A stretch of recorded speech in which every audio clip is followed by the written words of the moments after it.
Pilates Chicks, and we're coming to you from our studio in Los Angeles as Season 5, Episode 4. Yes. I got it right. Except it's Season 6. Season 6. I did not get it right. Episode 4, 2025.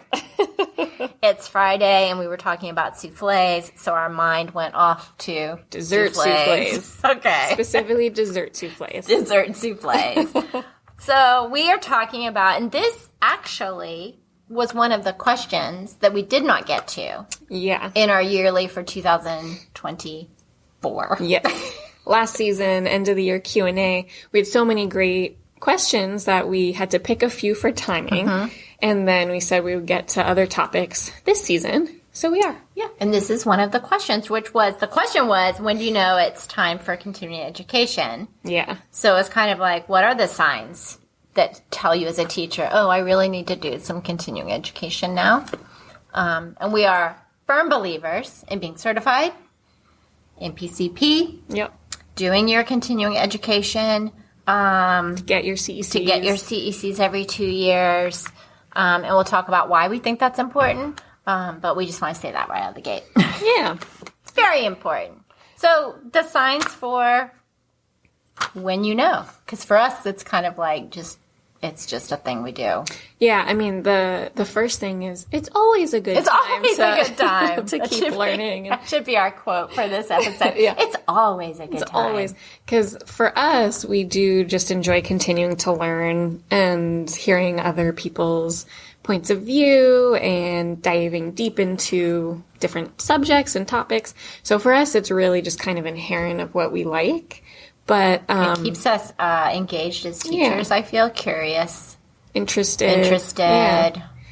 Your clients notice. Clients really feel that inspiration after you've come back from a workshop or done even just a short workshop. Like, even if it's just a day or a few hours, just learning about something new. We just kind of have this new like buzz about us and kind of interested and inspired, and clients do notice.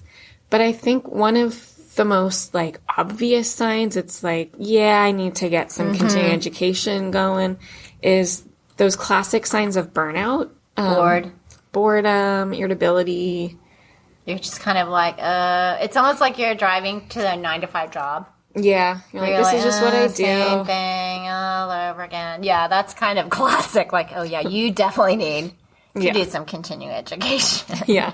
If things feel like you're going to the studio and doing the same thing all the time, and it's just really You're boring. repeating yourself, like you're saying the same thing. I call it the flight attendant. Yeah. Where it's every client's getting the same cues. Yeah, no matter what. No matter what. You're just like motioning down the aisles. I've been doing this forever. Here are the exits. Yeah, and like people will even think like, is this it? Is this what I do forever now? Like, do I need to do something else? That's what one of the mentees, she said it was, and we talked about this before, about it's kind of like, it's pretty classic, like after 5 years, and we'll talk about, because you and I both feel like up to 5 years, you're still a new teacher. Yeah. You're figuring yourself out, you're figuring out how to teach different clients, different personalities. Finding your niche. But at 5 years, this teacher, and I found it with so many that came, is they were like, is this it? Is this teaching Pilates? That's it? Yeah. And it's like, because something's missing. For them. They're needing something else. And that's where the continuing education is. Yeah. And that's why it's so important, whether or not you need your CECs, because even if you've finished your units for your recertification, if you're interested in something, why not? Go do it. Yeah. But that 5-year mark of somebody being a new teacher, you've been teaching for 5 years, and now what?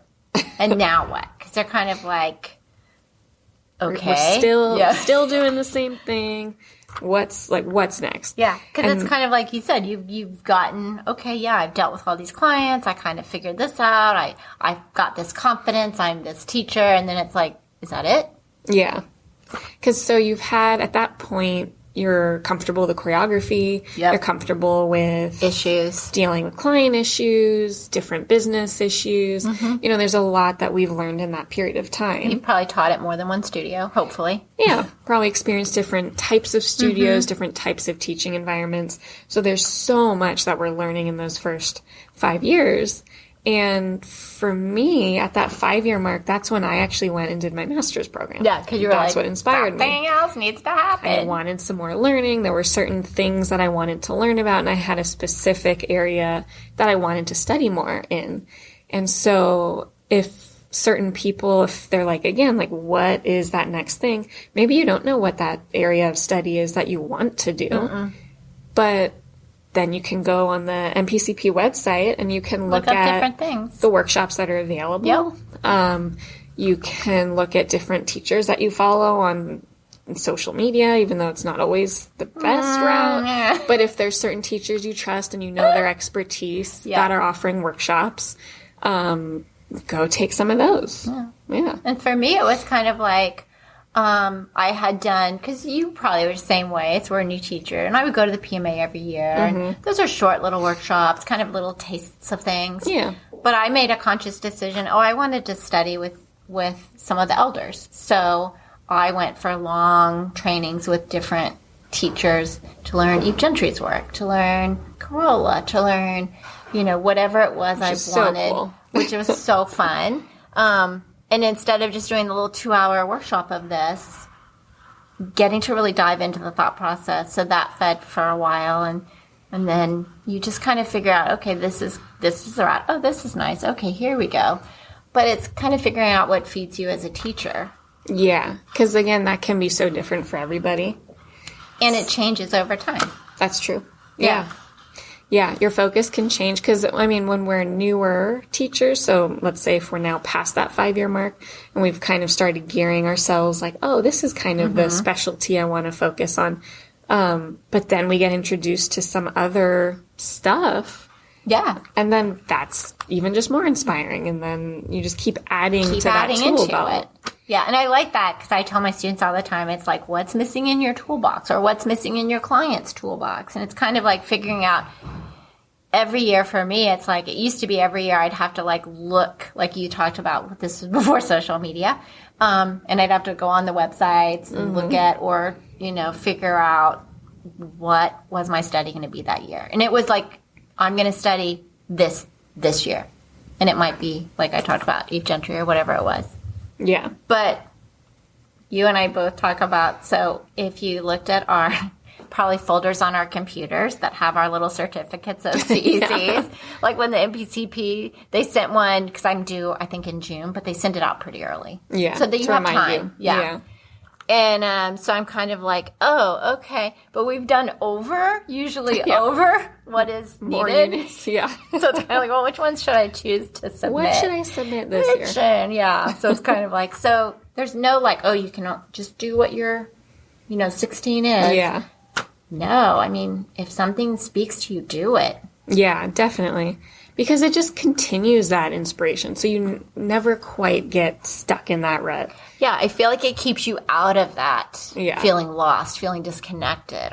So you're constantly it's like a vacation, right? When you're looking forward to a vacation. It's just so refreshing. It's like, woo, yay, I get to learn this. Well, that's just how we are. People are probably like, we're such nerds about it, but most teachers are if they're good. Yeah, most people want to learn. And if you're looking for when is it time to do the continuing education, you are one of those people that are looking to do these things and learn more. Yeah. And it is, and we've said this before, but it is so important just to always keep learning as a teacher because the best teachers are ones that are also continuing to be students. Yeah. And even us that we are Pilates educators and we give workshops and we give CECs in our workshops, we as teachers have our teachers that we go to or our workshops to continue. It's not like you're done, right? Yeah, there's no end point. There's no end point. So everyone's constantly, my mentors have mentors. Everyone has someone that they work with or learn from, professors, whatever it is. It's just something you need to do as a teacher to keep staying not only in science and in what's going on, but to stay grounded. Yeah, and that's the other thing, to stay updated on whatever the new science is showing, because we are, like, you could argue that what we do is like a body art science. And so we do need to know what the updated evidence is, staying true to our teaching from an evidence-based approach. Yes. So that we're not using old science or outdated information. Yeah. And that really comes with staying up to date with the new research. So either you read it yourself or go to workshops where that information can be disseminated in some way. Yeah. Because if you think about even just things on pregnancy, things on knee issues, things on hip replacements, what we learned originally in our teacher training is not where we are now. Yeah. There's so much more. So much new technology, like how a hip replacement is done, the contraindications afterwards. There's just the techniques are different, the precautions are different. So it is just so important to keep learning and keep updated on that. From just like a safety standpoint, but then also just being inspired as you're teaching and working with these people. That's what I was going to say. You took the word right out of my mouth. It was inspired. Because, it's like you have to be inspired in order to give that kind of energy to your clients. Yeah, because if you're feeling like on a hamster wheel and you're just like blah, blah, blah, blah, blah, blah, blah, your client is going to be like blah, blah, blah, blah, blah. Yeah, totally. They're just following you. Yeah. And even if they don't say anything, if you're bored, they're probably bored. Probably, yeah. They probably are bored. Yeah. It's like, I get laughed at all the time by my clients because they're like, oh my God, you get so excited. Because I'm like, oh my God, okay, we're going, oh my God. And they're just like, wait, what? But then that gives them excitement. Exactly. They get excited. Having fun. But that's what you want. You want them to be excited about being there and about the work and what you're doing. So you have to be in that time frame, that mind frame of that. And I think with the continuing education, that continues to spark your interest. Yeah, it puts you in that positive and inspired mindset. Yeah. And you can tell, and we have been in studios before, you can tell the teachers that don't do continuing education. Yeah. Yeah. You can see it. It's very obvious. Yeah. And it's obvious in their cueing, their thought process. How they approach things. Yeah. And kind of that hamster wheel feeling of them teaching as if it's just kind of going through the motions. Yeah. And that's another thing. You don't want to be at work as a teacher feeling you're just going through motions. Yeah, it's not fun. It makes the day really long. Super long. So you're just stacking clients back to back, going through the same thing. Okay, we're doing footwork now. Yeah, because, I mean, think about it. If, like, for you and I, it's like, yes, there can be days you wake up and you're like, well, today was one of them. Because I get, oh, my God, I have a 9, 10, I have 4, and then we're doing the podcast and I have another. Yeah. But all of a sudden I looked up and it was time to record our podcast. Yeah. Because when I got in the studio, it was like, because you're in it with those clients. Inspired, yep. Yeah. Got a workshop coming up, like, ready. Yeah. It's like, yeah, but if it's like the same thing, then you go and it's like, oh my God, I have 5 clients. Yeah. How am I going to get through this? And then like you said, dread. Footwork. And yeah. But it is, because, like, even if you look at your schedule and it looks super busy. It does. And you're like, how am I going to do this? And you, like, feel like, oh, my God. But then, then you're in it and you're inspired by it. And if you're in a positive mindset of that having. time flies by. It goes by. And I'll look at my watch. I'm like, oh, my God, we're almost done. And like, I did that twice today. I'm like, oh, my God, where'd the time go? Yeah. And it just makes it so much more fun for you as the teacher. It's more fun for the client. Just that inspiration and feeling like centered in that space with the client because we're there with them. Yeah. We're not just going through the rote kind of memorized cues or whatever. Yeah, and I think when you think about continuing education, I think that's a good point because it's not going somewhere and learning new exercises because that gets old really quick. Yeah, for that you gets as a teacher. boring too. It gets boring. Yeah. But it really is about finding those things that when you do get in the studio that you're able to, like, pull out to get the feeling you just talked about, where all of a sudden it's like, oh my God, look at the time. Mm-hmm. Look, we're just gone. Yeah, like having workshops in continuing education where you're learning not just new exercises, but you're learning how to think about certain things. That critical thinking we talk about all the time. You're learning the critical thinking. And so if you're like working with a client, you're going through, let's say you're doing just like a traditional Pilates session with them and going through all these like traditional exercises, and then they say, oh, I'm noticing this. And then you're like, oh, let's explore that. And then you have the tools to kind of work with them through something and kind of like deep dive into something. And that can be super interesting and exciting. And unexpected.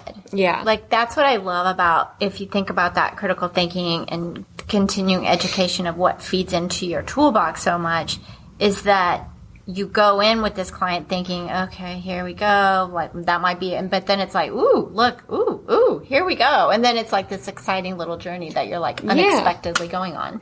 Yeah. I mean, and you're making me think of one client who I've taught now for like 5 years. And I was planning a session for her a few weeks ago, thinking like we were going to go through just like a flow of like traditional exercises that day. And mostly like mat and reformer. And I was like thinking in that gear. And then when she came in, she had severe low back SI stuff, really feeling unstable. And we literally stayed on the mat the whole time and just did little bits of work through articulation and the numbers. And it was so much fun. And she really appreciated it. And she actually said, I appreciate you breaking this down with me and working on this. Yeah. And she said to me, I hope it's not boring for you. Yeah, and I said, they think it's boring. You're like, no. Like, I am so excited so having fun right now. That's like when someone says, oh, I think it was your client that I'm going to be seeing. She's like, do you care if your plan gets messed up? Oh, yeah. And I was like, oh, no. Because I'll have like my assessing for the client, and they come in and you're like, oh, this is great. Like you said, it's like, woo, we get to like, it's interesting. Yeah. So they think, they're all like, oh, I'm sorry I messed up your plan. Oh, no, you didn't mess up my plan at all. No. You give me a new one. I might be thinking of certain things for you, but then depending on what I'm seeing, depending on what they come in with, we're going to adjust and adapt and totally change if needed. Right. Because that's the beauty of the work, is that you're assessing the client and seeing where they are that day. Yeah. And then if you are doing those continuing educations that feed into that thought process, that critical thinking, when those moments arise, if you're one of those teachers that, I'm just learning new exercises, that's not going to help you in those situations. Yeah. Because you have to know how to think about those situations. Exactly. To know how to adapt it. To how to like change that gear, instead of just throwing like new exercises at somebody. Or props. Yeah, different props or whatever. And so it's like, if they then come in with this issue or whatever it is that you see them needing, can you notice that they need that? Mm-hmm. Can you adapt to what they need for that? And do you know how to think about it to do that in the right way? Exactly. And that's what continuing education helps you do. Yeah. And I know, like, my I'm going to say nemesis, but it's just, it's like math. I don't like math. Now, anatomy, when I first started teaching, was very much black and white, insertion, origin of, and I could not relate it to teaching. Because it's so dynamic. It was so just like, here are your bones, here are the muscles, this moves this moves that. And I was like, it bored me to tears. Just didn't connect. Yeah. And so then when I found my grad program, which I'm doing with movement science, is learning anatomy for movement. Updated science. So it's like finding like that way of something that feeds into your toolbox that isn't this like, I have to memorize. That's what it felt like, memorizing. And I just did not. So it's kind of like what is missing or what do you need? But who's going to speak to you in that manner that it applies to the way you teach and your thought process and your critical thinking? Like how it connects to you as a teacher. Yeah, because you can sit there and do workshop after workshop on pregnancy or hypermobility or this or that or this. But if it just kind of feels like to you just this memorization, you can't. relate it into your teaching and your clients, then it's easy to just be like, and then you come back and you're like, I have a little granule here, but I'm done.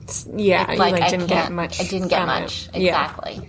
Yeah, and I mean, and that's why it's so important to find the workshops that speak to you as a teacher, but also like ones that help you think about what you're learning. Exactly. Not just like you're saying, memorizing. The memorization.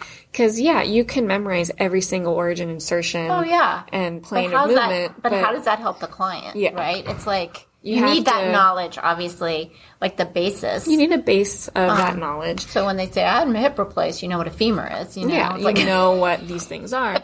You know what's affected. Exactly. What muscles you contraindicated, whatever. But yeah. But it needs to be, you need to be able to think about it in a way that you can then relate it to the work. Yeah, like this, like, okay, what this exercise is, or where the spring, or what this is doing to the body in this way, and how that movement is going to be affected. So it's kind of feeding into what you need in order to, like you said, if that client comes in, and you're like, ooh, okay, because just knowing where a bone is, or knowing where, well, this exercise looks pretty or whatever, it might affect. We don't know, but to know that. Yeah. To really know why are you picking this exercise for this client? How is that affecting whatever their issue is or whatever they told you they feel like they need? Yeah. And do they have the concepts to understand what you're talking to them about? Mm-hmm. Like, are they connected enough for this thought process, or do we need to, like, break it down to here? Right. Because you can definitely be like, oh, they said they feel this, so I want to do this with them. But they might have no motor control understanding of how to do that. So then again, how do we further break that down for what their understanding is? Exactly. So that's, again, critical thinking on the teacher's point of side of things to be able to understand how to adjust and adapt. Yeah. And continue to adjust and adapt as needed. But that's just the whole thing with the continuing education, why it's so important is feeding into the thought process of, because I tell the teachers in the teacher training, like your manual, right? Your client doesn't care about all the stuff that's in your manual. Yeah, like, your teacher training manual. Your teacher training manual. So I'm like, okay, this is for you. Yeah. But you've got to start thinking about, how do I get, like you just said, this client, do they understand this? How do you get them this? And what do we need to do here? And that's a continuing education thing. Yeah. As a teacher. And it takes time and experience, and it's important. It keeps you in the work. It keeps you inspired. We could go on about how important it is. And also on that note is like our workshop. Yes. Let's just feed into it right there. Because we talk a lot about our workshops and it being about that critical thinking. It's not like we're teaching exercises or this is how you do this, but giving that student in the workshop the ability to think about it for themselves and figure it out. Yeah. And we're just kind of like our clients, guiding in certain ways and giving maybe the updated science for that, whatever it is. Yeah, we really like to focus on giving the information in a way for somebody to be able to think about it and absorb it in the way that they need. Instead of being told, this is how you do this. Yeah. It's like, there's no one way. No. And that's really our biggest goal with our workshops, is to teach this information, having everyone leave understanding, like, this is a way to think about these things, and you now have some understanding of this to continue thinking in these different ways. Because we've had people, like in our spring workshop that we did last year, we had teachers from different, like, I remember one that, like, her choreography wasn't what the person next to her in terms of what she learned in teacher training, but that didn't matter. Because it's not, this is how you teach. It's like, how does this apply to your teaching? How can you use this knowledge in your way? And ours is on when we get those clients that are in pain. So it's going to be talking about all the different aspects of that and how do you teach to that? Because there's a lot to do with pain.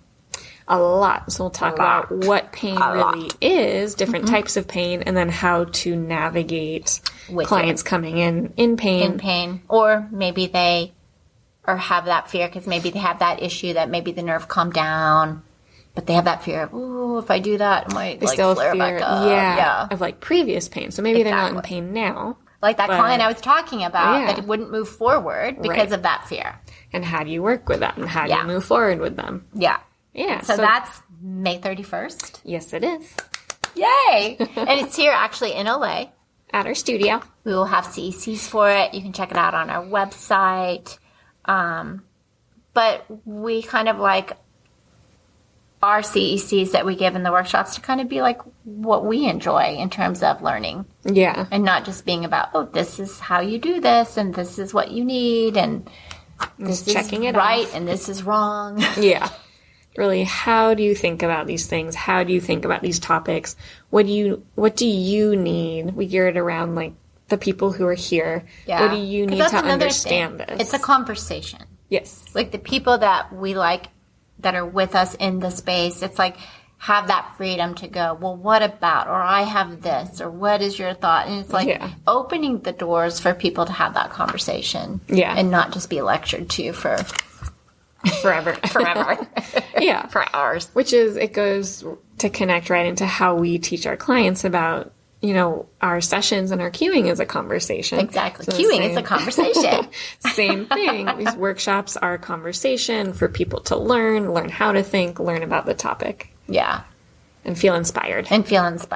So check it out. But the most important thing is always, always, always be doing continuing education, not for the CECs, which you are getting CECs, but don't look at it, oh, that's 4 CECs, that's this, I need this many. But look at the subject, look at how it speaks to you, and then don't worry. I mean, you've got 2 years.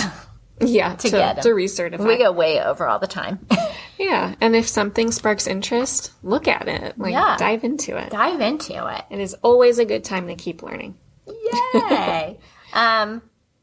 I guess we're kind of our sponsor. Yeah, we're kind of our sponsor. Our May workshop. So you can go to PilatesChicks.com and go to workshops or the continuing education. It might be under the upcoming events. Yeah, the one that is scheduled will be happening. But then we have other workshops. We also have this year, we'll talk more about it, is in 2026 we'll have our school, our post-grad school. Yes, which will have lots of workshops and continuing education. We're on Instagram. Yep. At 2 Pilates Chicks. Daily updates. 2 Pilates Chicks. Yep. And then go on our website, join our mailing list for all, so you'll get the minute it happens, whatever it is. Yep. Yay! That's it, season 6, episode 4. We'll try not to think about our souffle. Oh, but we will. Oh my gosh. Yeah. We're so excited. We're so excited. Yes, we're going for souffles. But that's it. Thanks for listening. See you next time. Bye.